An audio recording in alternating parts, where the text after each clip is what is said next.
Welcome to the Pivot Experience podcast, where leadership transformation isn't just a concept, it's a journey we take together. This is where real leaders share real stories about the moments that changed everything. In each episode, we dive deep into the pivotal experiences that transformed good leaders into great ones. Whether you're a seasoned executive, a rising star in your organization, or someone ready to take that next big step in your leadership journey, you're in the right place. Get ready to learn, grow, and maybe even find that spark that ignites your own leadership pivot. This is the Pivot Experience podcast, where your next breakthrough starts here. Yeah, no, totally. I think that your stories, which actually that's a good segue into the section two, which is the defining moments, like what you've done. So you've got the who you are. The second part is like what you've done. How did you guys prepare to talk about who you were beyond just your resume? And I think maybe even talk about like the stories side of things. How did you prepare yourself in the interview process to talk through who you were through stories? So once I did the story mapping, definitely enabled me to see the different stories that earlier on in my life, because I felt I had a pretty good grasp on my Chick-fil-A stories, but not on my personal side. And then in preparation for the interviews, I just tried to identify what would be a personal and a restaurant story for different parts of my core values. One of my core values is innovation. So I made sure that I had a story that I could pair up with innovation. Another story that I made for some hardships I had endured. So just prepare myself where I could showcase those values that I know that are my core.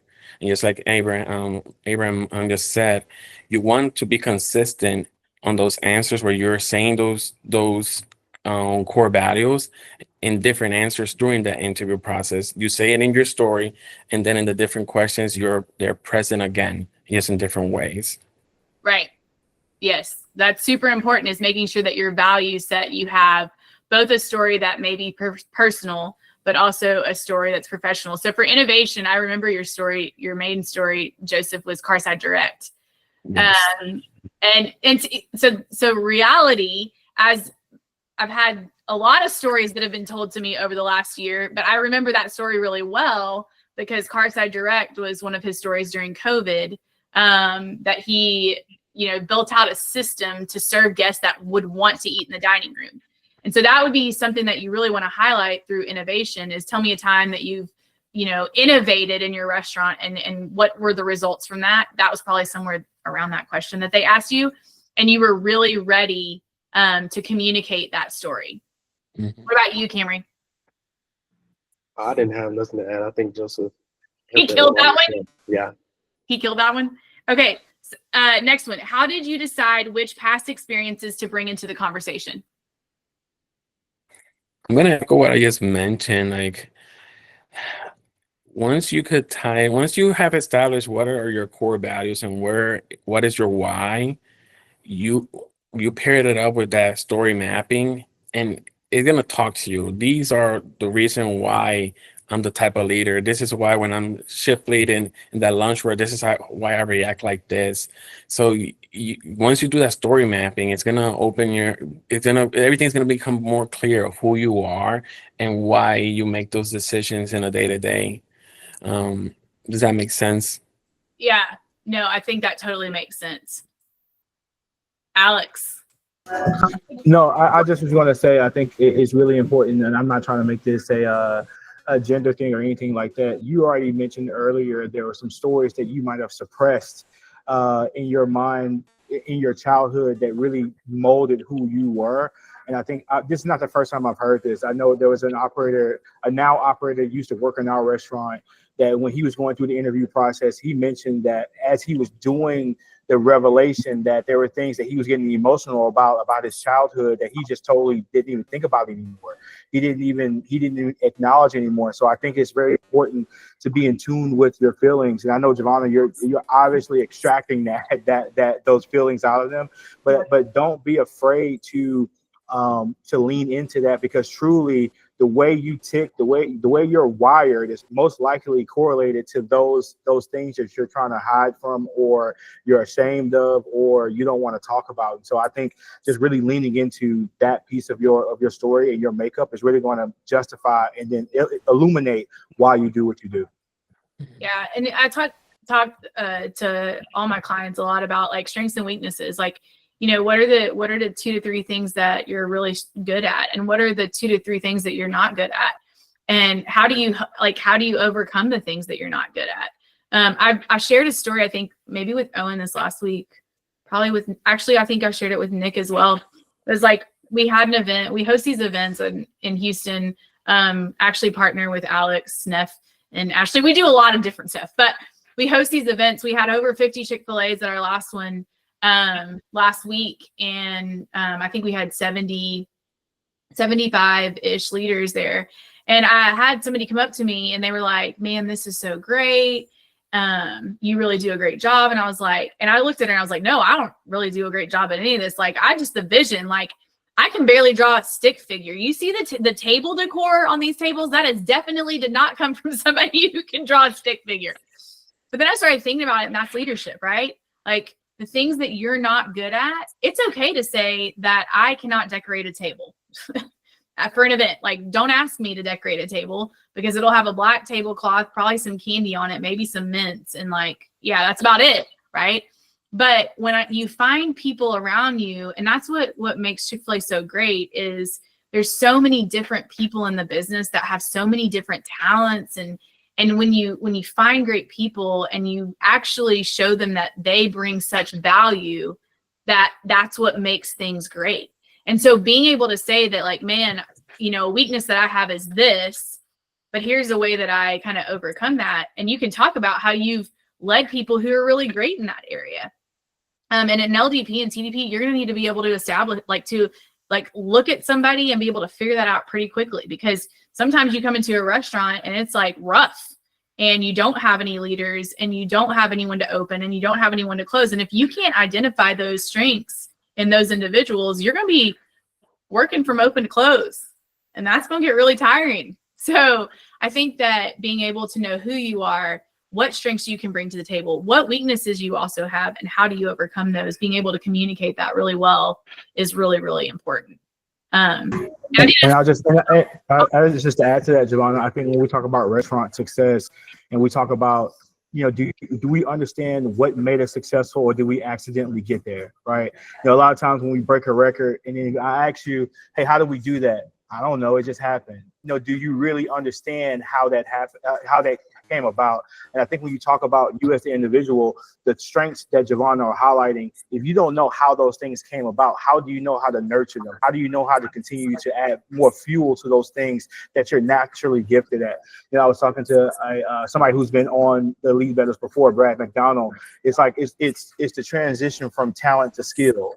A lot of times, you know, the things that you're accidentally strong at, that's your talent. You know, how do you turn that talent into a skill without understanding what those things, you know, what goes into making those talents your strengths? Mm-hmm. Okay, I want y'all both to answer this question, because it's going to be different for each one of you. Is, looking back, what do you think made you stand out in the interview process? Good question. So I'm going to say I was able to communicate not only my business acumen, my restaurant acumen, but in the long run of who I am. And I was able to communicate and show my passion for business. It didn't happen after being in Chick-fil-A. And a little short story I always mention is the little story when I was in 3rd grade. My school stopped serving candy for nutritional purposes. So I would buy candy in my community store, comes to school and resell them. I saw an opportunity to make money. So something that happened when I was in 3rd grade. So I've always have had the eye to look for opportunities where I could make money, because that's what I've always been. I've always been a businessman at early age. So I was able to showcase that with little stories like that I gathered through mapping and in our exercise that we did. So I was able to communicate my passion for restaurant, because that's where they're looking, my passion for being a business acumen. And then when I was able to pair everything and align that with who I am, that's when everything clicked, and that's when they could see the value that I could bring to the LDP program. Because you mentioned earlier the story I have with the Carside Direct. I could tell you all the numbers and how that sales avenue brought over 900,000 in sales that and enabled us to hit champions and enables us to hit symbol that year. But I could also tell you that same story. It came out of care. I was caring for our dining room team to make sure that they didn't lose their job because we didn't have a dining room. That our guests, that is an elevated population in age, we were caring for them, and their new dining room was their car, not necessarily a table no more. So that same story, I was able to show how I was able to be how I could bring innovation from a business standpoint, because we're still a business, but also by sharing care for the community and our team. So, and I think when I was able to align all those things correct together, there was no doubt that they knew that I was going to add value to the LDP program. And just so y'all know, Joseph, he didn't really explain his nose to you in his story because I guess there was a lot of no's. But I think the last no, I think he called, like I got in contact with him and he goes, "Hey, I just want you to know I got told no like 3 weeks ago, but when can I reapply? Like in a couple weeks?" And I was like, "Sure, go for it." And so we started working together, and then I think we worked together every week for a while. And then he got in that time. Like that was it. I think we only worked together for about 2 months. It was a very short timing. And the last correction that we did, we said, "We're going to do my interview and you're going to stand. I'm no more sitting." No more sitting. Oh yeah. That was part of Joseph's, what I realized about Joseph when he communicated. I made him stand up for all of his interviews because he actually showed passion when he stood up, but when he was sitting down, I struggled to see it. So there's little tweaks like that. When you meet with different clients, you started to try to figure them out. And that was one of our last tweaks, was that we made you stand up for your interviews. Yeah. Okay, Camry, what are your thoughts on that one? What do you think made you stand out? That's a really good question. I think really after we started working together, just taking those values and impact and incorporating into my stories. But also I think in my stories, I always make sure that I talked about the people that I was around. So whether it was the results or things that I did either in the restaurant or outside the restaurant, I tried to make sure I tied some type of people and how I influenced them. Something that I'm super passionate about outside of Chick-fil-A is financial literacy. And so I talked about it a lot in my interviews, and I was able to tie it back to Chick-fil-A, but also just how I use that in the restaurant to help our team members who are going to college or team members who are finishing colleges, who are about to launch into their careers, and how to use that to create discipline in their life, not just in a financial way, but, you know, doing the right thing and the wrong thing. So I think for me, that was probably the biggest thing. I agree with that. Camry has a really cool story. If we had a lot more time, I would have Camry tell his story as well. But yeah, I think that's super important, is tying it also back to all the people that are involved in your story. I was just thinking about some of the cool stories about the guy that you helped with starting his business and all those things. Like those are the things that make you who you are. And they really point back to who you are. And we highlighted a lot of that stuff, I think, in your interview process. Okay, so we're moving to the third section. The third section is where you're going. So I think you have to think about who you are, defining moments in your journey, and then point it to like, where do you want to go with all of this? So first question on that one is, how did you connect your past experiences to the direction you're pursuing? So throughout my life journey, I've always found myself hunger for more wisdom. Something I didn't say in my story, but in a longer version of my story, I say my passion and my geekness for business led to at one point having 3 jobs, not out of necessity, just because I wanted to try different industries of customer service, just because. It sounds crazy, but that's Joseph Martinez for you. So I, and that's where LDP kicks in. It is a leadership development program. So I'm still learning in a day to day. So when I decided to join the program is because I know that it's gonna enable me for different experiences, and it's gonna continue learning for myself and development, to mold me on the person that God wants me to be at the end. Yeah. I think that Joseph, you didn't tell your guest, he knew he wanted to work in customer service, but he didn't know where. So he worked for Chick-fil-A for a while, and then he left for about a year. And I remember you worked at Walgreens, right? So at one point I was working Walgreens Sheets, so complete different than Walgreens and a gas station.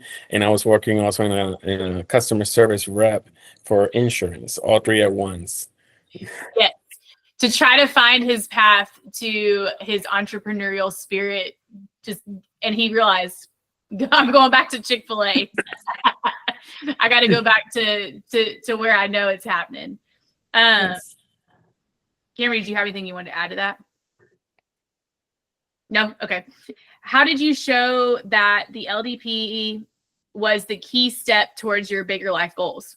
So one of the questions that they're going to ask, and they're going to ask every single interview, is why LDP or why TDP? Why LDP? Why TDP? It's going to be, there's 4 steps to the interview process on both sides for LDP and TDP. And then even if you do external operator, why do you want to be an operator? That's going to be a question that they consistently ask. So how did you show that LDP/TDP was the next step that you needed in order to get to where you want to go with your future?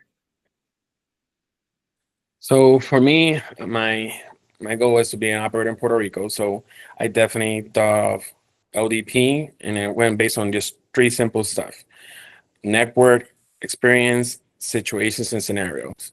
LDP is gonna expose me to scenarios that my home restaurant would probably never will. Also, the network I'm gonna create through the different peers that I'm gonna be working with, and discovering through the journey.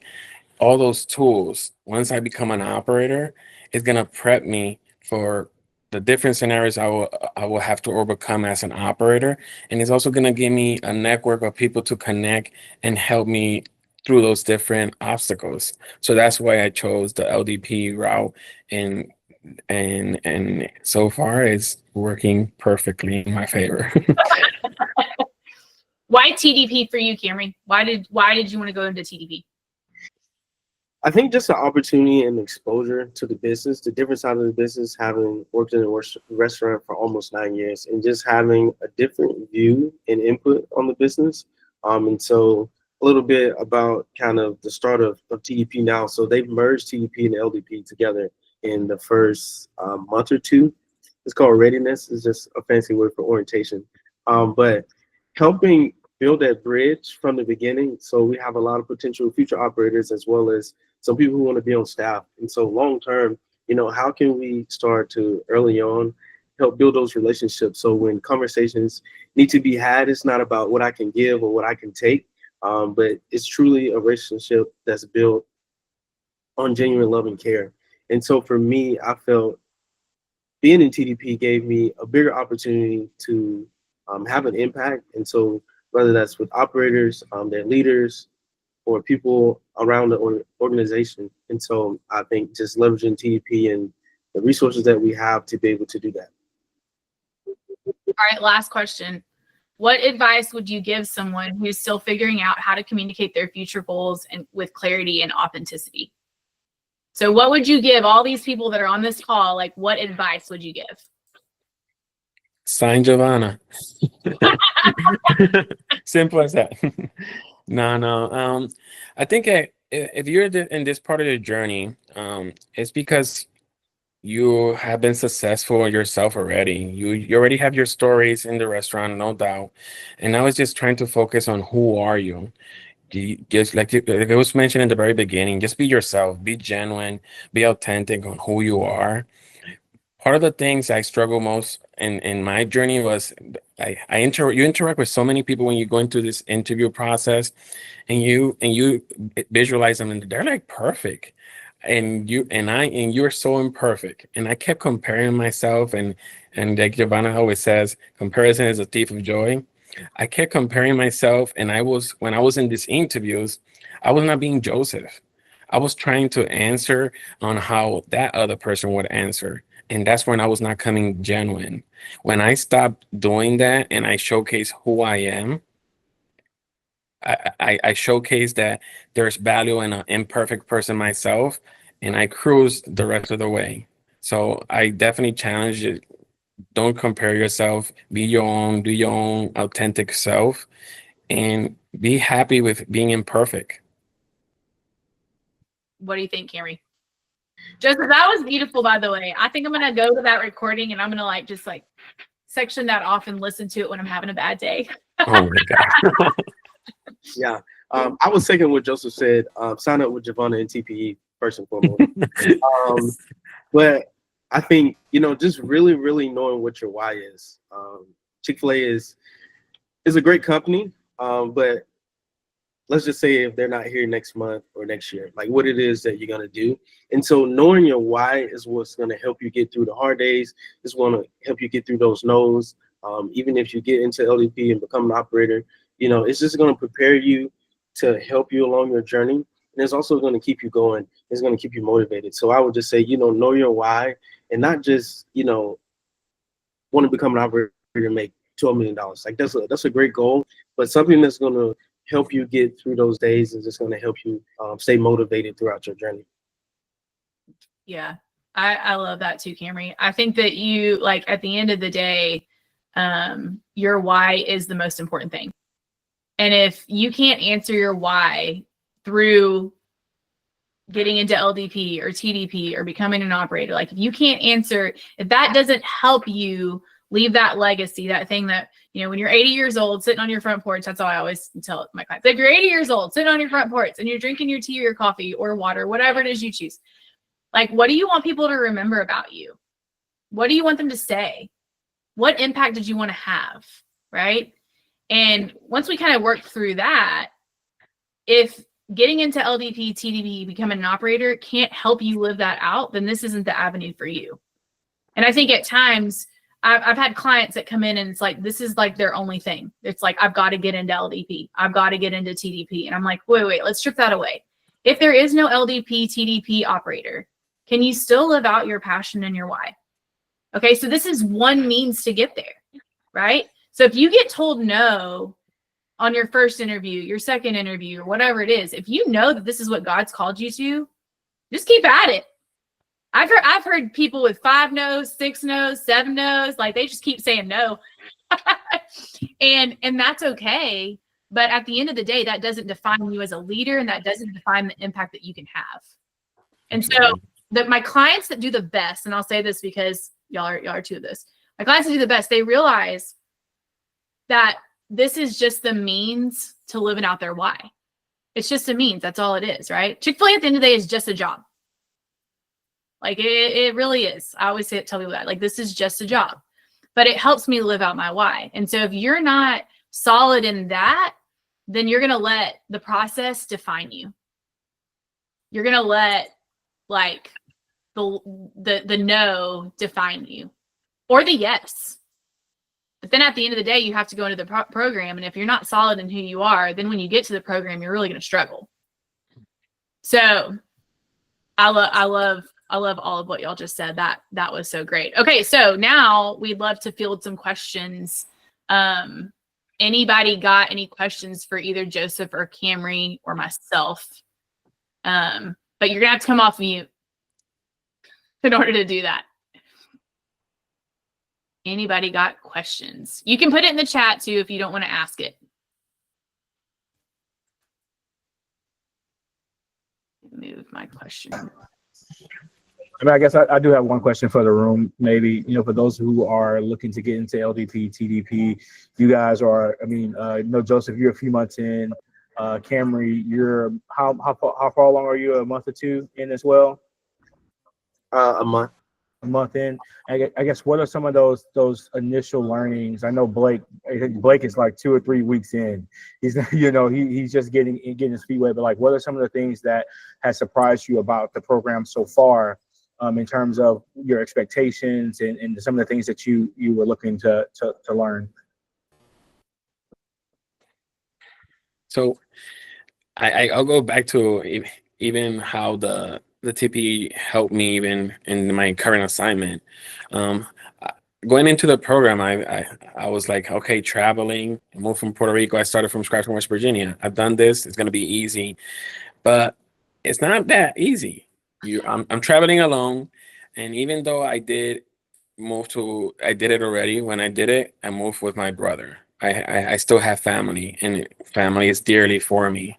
So I'm blessed on the discovering I did about myself before joining the program, because honestly, I probably would not have dealt correctly being away for so long already from my family or any friends. You think about it, you're starting a new journey. You're not only away from your family, friends, you're away from your church. If you're part of a church group, you're away from your restaurant that you go to when you're having your bad days. You're starting literally from scratch. So it's gonna be challenging for yourself, and you need to be prepared for that. So all that stories and all those core values, even to this day, is helping me in that journey. And it's definitely encourage you to focus on who you are, because no matter what program, no matter what journey you go to, it's gonna get tough. Yeah. So I asked Joseph some of these questions. One of these was the question you just asked, Alex. And family is one of Joseph's values, actually. And I found that the very first time we met, I was like, oh my goodness, this guy, family is his thing. Like, he wants to be an operator in Puerto Rico because he wants to create, he wants to take his family, but also create a new family for people in Puerto Rico. And he's told me about the Chick-fil-A's in Puerto Rico and how, like, when they hire, there's lines out the door because everybody wants to be employed at Chick-fil-A. And so that's part of his values. But one of the things he told me is, and he's actually on a trip right now, just so y'all know, he took time out of his trip. He's on a trip with his fiance, Olivia, and he said that one of the things that he and Olivia are doing right now is, like, they have to meet up once a month. And like that, I don't think you would have necessarily, you'd have been like, we can figure it out. Like, let's just, we'll see each other when we can or whatever. But he's making that a priority because family is so important to him. I even told him, I was like, when are you getting married? Just get married and bring her with you. But I think that wouldn't have been something that you would have necessarily, like, understood, and you might have struggled a lot more. But now that you know how much family is, or how, like, you are rooted in family, you got to make those things happen. Absolutely. Okay, Toby has a question. Toby, do you want to turn your mic off? Yeah.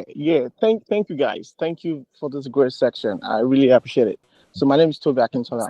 So apparently my question was going to be based on family. I know Joseph talked about a lot of family, but what if you didn't see, maybe I have two questions in one. What if you didn't see much support from your family? How do you navigate that? And number two question is that when you say family is everything, I value family also. But when you say family supports you, how did you manage the expectation? Like, they want the best from you, but you're trying to make sure you get things right, but things are not working right. How do you manage that? I'm gonna tell you, before you answer, Joseph, that's probably a whole episode within itself. I mean, that's about another hour. But do your best, Joseph, to condense it down. But you touched them two questions were tough, Toby. Go ahead. I'm sorry. I just want to clear this, because there's a lot of things in my head also. Yeah. Thanks, Alexa. Yeah. So it's a great question. So one of the things I discovered, my family is not only the blood family. My Chick-fil-A family is part of that core as well. And the quicker I learned that, the quicker I am able to be Joseph. So being in the LDP program, I don't know how long I'm going to be in these assignments. So it motivates me to open up faster and create a family of on my own and have that community. So right now in Louisiana, I purposely have attended a church group. I put myself out there faster than I normally would because I know how core that is. Obviously, like Javonna just mentioned, I'm still having a month, once a month, trying to see my fiance. Either I travel to her or we meet in different cities. But I'm also doing my part of creating my family, my second tier family in church because I'm deeply in church. But I'm also helping the community where weekly I'm serving in a manor house. So you need to find put yourself out there in different communities and because understand that you're centered dearly in that and just put yourself out there. Don't show yourself in because at the end it's just gonna hurt yourself. Do you have anything to add to that, Camry? I think just to add on what Joseph said, I want to make sure, I think I heard his question correct, but just being intentional with your time. Joseph's time is probably a little bit, has a little less time than I probably would have, just him being in the restaurant and just the demands of the restaurant. But I would say just a lot of intentionality. When you have day off or if you have a break in between assignments, are you intentional with spending time with your family? And there are seasons where the business is going to require a lot of you and then the opposite. And so I think it's what you do in those times that you do have. You can be present, but not actually present. And so I think, just being super intentional. There are a lot of people who actually put times on the calendar with their spouses or their family. It could be something as little as, going to get ice cream. If you don't put that time on your calendar, it more than likely won't happen. But I think just being super intentional with the time that you do have. Did that answer your question, Toby? Sure. Thank you very much. Yeah. All right. Does anybody else have any more questions? Don't really have a question, but just to piggyback off that, the whole thing of it is we're in the restaurant business. And I think sometimes in certain jobs, depending on the industry, the more you matriculate up in higher ranks, the less responsibility and such there is. But I will tell you, and I'm sure Javonna and anybody else on this call that is in senior leadership at a Chick-fil-A restaurant will tell you, sometimes you have days where your phone doesn't ring at all, but there's some days where your phone rings at 6 o'clock in the morning all the way to 11 o'clock at night and then some. And so I really like what you said, Camry, about making sure that when you have those lulls and you have those slow times, you take advantage of them and lean in, because there are going to be times where you want to do things and you're going to have to say no. And so you want to make sure that you kind of, it's like a bank account. You want to have something that you've deposited in, so that when the restaurant does come calling, you're not withdrawing from a negative account and then your spouse or your children are looking at you upside your head like, Dad, are you ever going to be home? So. And I'll just tell you, Abram, that's something I'm still learning. My husband tells me, he's like, why don't you just work 4 days this week? Like, well, all those things, this thing. He's like, yeah, but that's not a fire. You don't need to deal with that right now. And I'm like, okay, well, maybe. It's hard because, for me right now, it's like I have 170-ish team members who are fighting for attention, right? And then for me, I'm building this business on the outside. So I got, those people fighting for attention, and I got 2 boys and a husband's fighting for attention. It's like, I thought this was I've been using this actually a lot lately. I have a lot of these sayings, by the way, and they've said some of them today, but it's like, there was a next speaker who talked about winning. Like, what does winning look like? WIN, what's important now? And so that's something I've been kind of thinking about a lot in my own life, is like, what's important for now, and what are things that aren't important right now that I don't need to be doing because those are not important things. And it doesn't mean that they're not important. It just means that they're not important right now. Like this, in this season, this is important. I wanted to, our last speaker on Lead Better said something about, seasonally, we're going to be more present, and then there's going to be seasons where we're less present. So I'm gonna jump in right quick, Joseph. I know when eyes start darting, the significant others usually in the background, kind of saying like, "Hey, you said this was over at 8." I'm gonna keep it real. Like I see you looking. I see she walked off the patio and she's like, "Hey, yo, you said we were gonna be done. We were supposed to have dinner and we're supposed to be sitting there at 8:30." So what I'm gonna do and say, and I'm sorry, Javonna. Thank you so much, Joseph, for attending Lead Better and adding so much value to the people who listen to this and participate live or on the playback. Thank you guys both. And Joseph, you are welcome to exit. We're gonna do some other housekeeping things here. But Joseph, you are welcome to go spend some time with your fiance. Yeah, go for it. Go do that, because like I said, I've seen those eyes. I know exactly what those eyes mean. And yeah, man, you go ahead and go do that if you want to stay cool. But I just want to let you know that the door is open for you to bow out whenever you're ready. Also, if y'all want, I'm throwing this out there, Joseph. Can you put your franchisee email, or not your franchisee email, your Chick-fil-A email in the comments? And so absolutely, if you have questions or thoughts, Camry, can you put yours in there too? If they're gonna put their emails in the comment section, so in case anybody has any questions and they want to reach out about the process or just thoughts. These are two guys that I would totally. I'm sorry, guys, I'm throwing y'all out there like this, but like mentors, if you're looking for a great mentor, these two guys would be great mentors as you're trying to get into the process. And I know, like, Joseph, as nervous as he was today, you killed it, by the way. But these guys here, they are strong, great leaders, and they would love to probably have some people that they can mentor through the process as well. So, yeah. So again, Joseph, hey, like I said, don't want to, you go for it. You gotta go. You go ahead and go. No hard feelings, man. No, I want to say thank you again for having me, and anybody, just like Javonna said, feel free to reach out. Anything I could do to help in your journey, I will more than gladly help. Or I could maybe connect you with someone else that maybe could also help you in that journey. But thank you for having me. Thank you for the time. Alex, you were definitely on point with what you were saying.